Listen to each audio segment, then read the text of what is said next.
The Galactic Council Hall was bigger than any city on Earth, its ceiling shining with moving stars, and hundreds of alien racers sat in long curved rows, watching quietly. At the center of the hall stood a single human man, Commander Elias Grant, wearing a simple Earth uniform, his hands calm but his mind heavy. Today was Earth's turn to present its greatest achievement, a prototype built with years of sacrifice, loss, and hope. The massive screen behind him activated, showing the outline of Earth's prototype, a compact but strange-looking machine. For a moment, the hall was silent. Then the laughter began. A tall, insect-like alien clicked its mandibles and laughed loudly. Calling the design primitive, a blue-skinned council member mocked the weak energy readings. Another alien openly asked if Earth was joking. The laughter spread like fire, filling the hall with sound. Commander Grant did not speak. He had expected. This Earth was young, Earth was small, and Earth was always underestimated. The High Counselor leaned forward, his voice cold and sharp, asking if this was truly the best Earth could offer. Grant nodded once and said yes. More laughter followed, louder than before. They did not see the burned cities. They did not see the wars Earth had survived. They did not see the humans who worked in silence as the Council continued to mock. Earth, Grant's mind drifted back to a memory from many years ago. Back then, he was not a commander. He was just a lost pilot on a broken station at the edge of space. That was where he met her. She looked human at first, tall and calm, with eyes like fire hidden behind kindness. Only later did he see her true form. Scales like molten gold and wings folded with ancient power. She was a dragon woman. She never told him her name. She never asked for help. She only watched Earth from a distance. Before leaving, she said one strange sentence that never left his mind.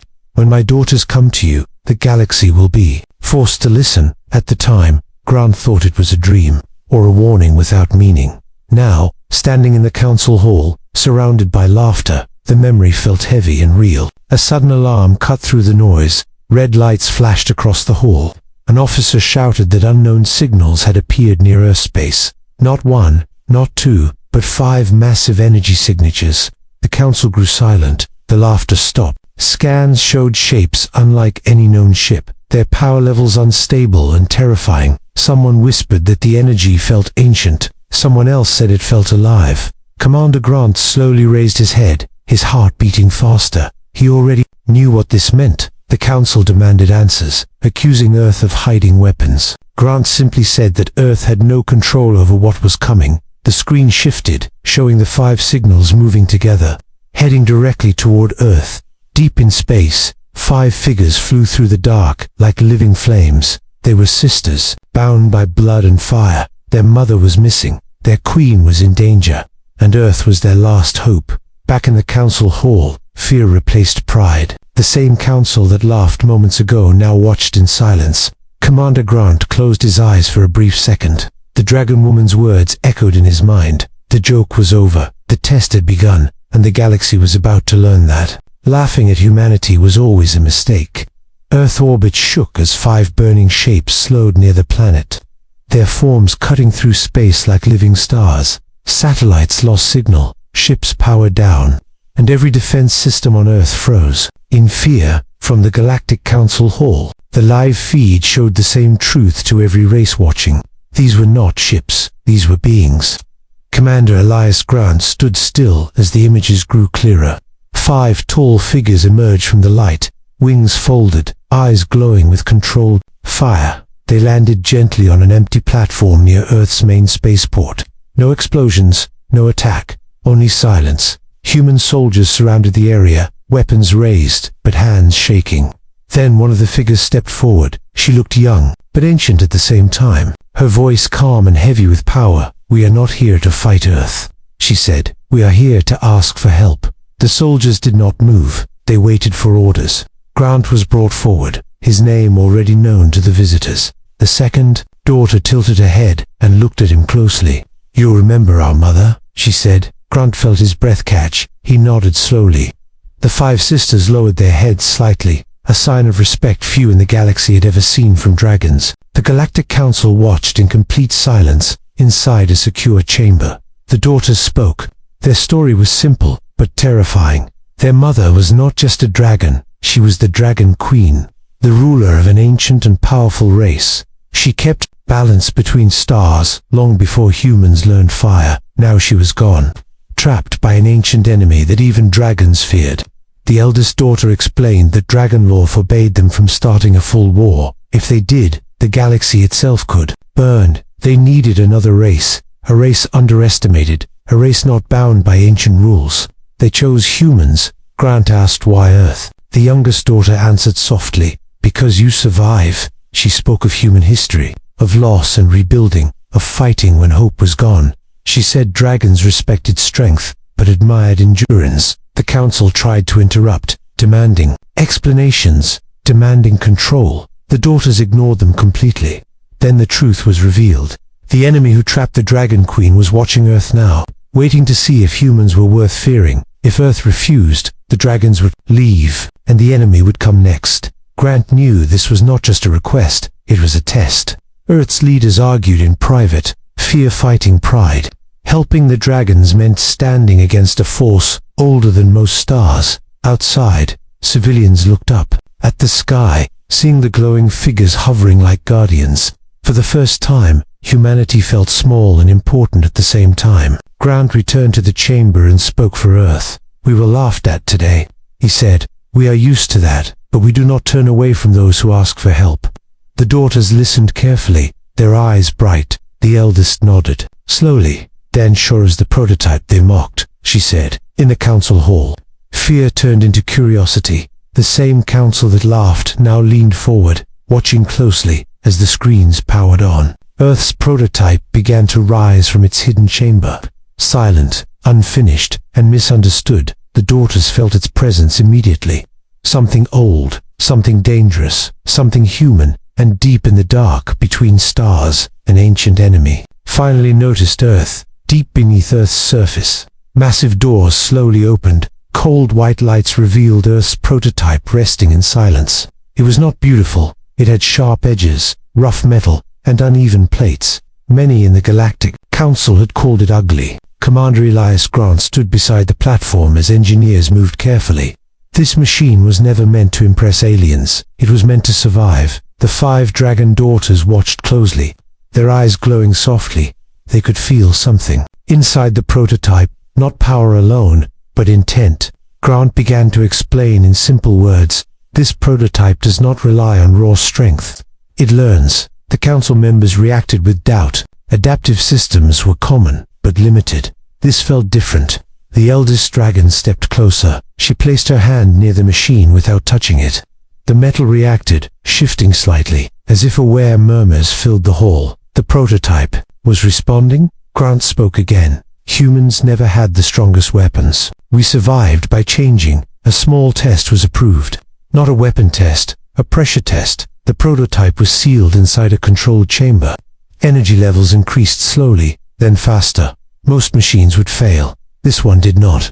Its systems rewrote themselves in real time. Power routes shifted. Armor thickened. Heat vanished. The dragon daughters exchanged quiet looks. This was not normal technology. The council demanded the test stop. The readings were rising too fast. Grant raised his hand. "Let it finish," he said calmly. The pressure reached levels that crushed battleships. The prototype bent, cracked, then stabilized.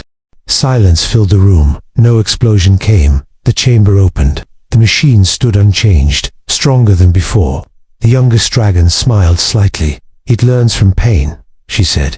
Grant nodded. "Like us." The eldest daughter finally spoke to the council. "You laughed because you thought humans were weak. You were wrong." She explained that dragons valued ancient power. But this machine reflected something else. Growth through failure. The council tried to hide their fear. They asked why Earth kept this secret. Grant answered honestly, "Because if we showed it too early, someone would try to take it." The prototype powered down slowly, as if waiting. A new alert flashed across the screens. A dark signal appeared beyond known space. The enemy had seen enough. The dragon daughters turned serious. "The trap around our mother is tightening," the eldest said. Grant looked at the prototype, then at the stars. Earth's joke was no longer funny. The council realized too late. Humanity had not been preparing to impress the galaxy. They had been preparing to survive it. The dark signal grew stronger with every passing hour. It moved like a shadow across the stars, slow but unstoppable.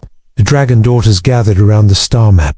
A glowing prison was shown at its center. Inside it, the dragon queen was trapped, silent but alive. The enemy was ancient, older than most known races. It fed on fear, control, and patience. It never rushed, because time always worked in its favor. The Galactic Council argued loudly. Some demanded retreat, others suggested negotiation. Most wanted Earth to handle the danger alone. Commander Elias Grant watched them. With tired eyes, this was familiar. When risk appeared, courage disappeared. The eldest dragon daughter spoke, her voice sharp. This enemy will not negotiate, it only waits. She warned that if the trap closed fully, the queen would be lost forever. And when that happened, nothing would stop the enemy from spreading. The council asked the dragons to fight, to break their own laws. The sisters refused. If dragons broke the ancient balance, whole systems would burn, innocent worlds would die. All eyes turned to Earth, the youngest race in the room, the most laughed at. Grant felt the weight of that moment. Earth could stay silent, Earth could walk away. The prototype was not finished. Using it now was dangerous. It could fail, or worse, adapt in ways no one could control. Earth's leaders spoke privately, fear clear in their voices. Helping meant war, refusing meant survival. Grant remembered the dragon woman from long ago, her calm eyes, her trust. He returned to the council chamber and spoke clearly. Humanity will help. The room exploded in noise, shouts of protest, warnings, and disbelief. Grant continued, "We were mocked today. We have been mocked before, but we do not abandon those in need." The dragon daughters bowed deeply, a gesture of honor rarely given. The prototype was moved into orbit, its systems activating one by one, learning, adjusting, preparing. Engineers watched in fear as the machine changed itself, strengthening armor, refining weapons, adapting to an enemy it had never seen. The dark signal shifted. It had noticed Earth's decision. The eldest daughter looked at Grant. "Once we begin, there is no turning back," she said. Grant nodded. "We know." Stars dimmed as forces gathered. Human ships formed around the prototype. Dragon flames burned silently in space. For the first time, the galaxy watched humans, not with laughter, but with fear and hope. The choice had been made, and the war that would change everything was about to begin. The dark signal grew stronger, spreading across the galaxy map like a slow-moving shadow. Every race in the Galactic Council felt it, a pressure in the mind, a warning without words. The dragon daughters stood tall, their wings slightly open, ready for war, but they did not move first. The eldest daughter spoke with a heavy voice. "Our mother is held inside a living prison. An ancient empire built it long before this council existed." She explained that this enemy fed on fear and obedience. Whole civilizations had fallen without a single battle. The council members argued at once. Some demanded retreat. Others demanded the dragons handle their own problem. No one offered help. Grant watched them in silence. He had seen this before. On Earth, fear always spoke louder than duty. The dragon daughters turned to him. Their eyes asked the question they could not say aloud. Helping them meant war. Not helping meant waiting for extinction. Earth's leaders spoke through a secure channel, voices filled with doubt, fear, and responsibility. Grant listened, then made his choice. Humans always did best when cornered. He stepped forward. "Earth will help," he said. The council erupted in protest. They warned of consequences. They threatened isolation. Grant did not back down. "We were already alone," he replied. The prototype powered on by itself. Lights formed patterns no one had programmed. The dragon daughters felt it immediately. The machine was ready. For the first time in centuries, the council saw something new. Not dragonfire, not ancient power, but human resolve. The enemy signal reacted. It shifted direction, moving toward Earth. The trap was set, and humanity had stepped directly into it. Space burned as the ancient enemy arrived. Its presence twisted light and silence, a living fortress built from fear itself. The Dragon Queen's prison floated at its core, fading, weakening. The dragon daughters roared and charged. Fire clashed against darkness. Earth's prototype followed, not fast, not loud, but unstoppable. The enemy attacked the machine with crushing force. It adapted, changed, learned. Each strike made it stronger. Grant watched from the command deck, his hands steady. This was what humans did best. The prototype reached the prison, its systems rewriting faster than ever. Dragon fire weakened the cage. Human technology understood it. With one final surge, the prison broke. Light exploded across space. The Dragon Queen emerged, wounded but alive. Her roar shook the stars. The ancient enemy tried to retreat, but it was too late. The prototype had learned its weakness and ended it. Silence returned. The Dragon Queen turned to Earth. She bowed her head, a gesture never given lightly. "You were mocked," she said. "You stood anyway." Back in the Galactic Council, no one laughed. They stood. They watched. They understood. Humanity was no longer a joke. They were a warning. And across the galaxy, one truth was remembered forever. You can laugh at humans, but only once.